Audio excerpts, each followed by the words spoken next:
আলাইকুম রহমতুল্লাহি বারাকাত।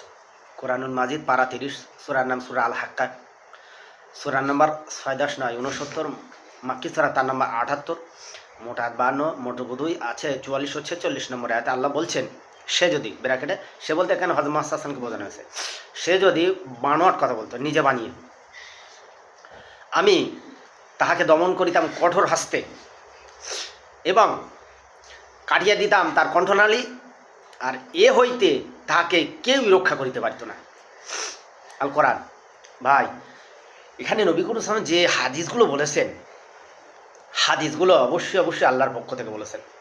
কোরআনগুলো তো অবশ্যই এবং হাদিসগুলো, অনেকে বলে আমরা শুধু কোরআন মানে হাদিস মানি না, তারা কাফের। ভাই, শুধু আল্লাহকে মানবেন, নবীকে মানবেন না, আপনি শয়তান, আপনি কাফের।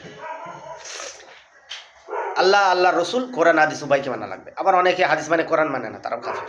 মনে রাখা উচিত, কোরআন আল্লাহর কাছ থেকে অবতীর্ণ, যেটা রসুল অবশ্যই আল্লাহ যতটা বলতে বলেছেন ততটা বলেছেন। হাদিসও রসুল্লাহ সাল্লাম বলেছেন, কিন্তু আল্লাহর পক্ষ থেকে বলেছেন, নিজে বানিয়ে বলেন। অনেকে বলে হাদিস বানানো, আস্তাগফিরুল্লাহ, হাদিস নাকি মানুষ বানায়, নাউজুবিল্লাহ মিন যালিক, আস্তাগফিরুল্লাহ।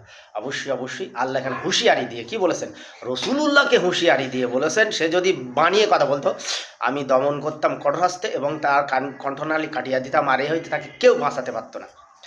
তাহলে এতটা সিউরিটি দেওয়ার পরে রব্বুল আলামিন আল্লাহ রসুলকে দিয়ে কোরআন আর হাদিস বলিয়ে নিয়েছেন বিশ্ববাসীর জন্য। অবশ্যই কোরআন হাদিসের প্রতি কোনো সন্দেহ থাকতে পারে না।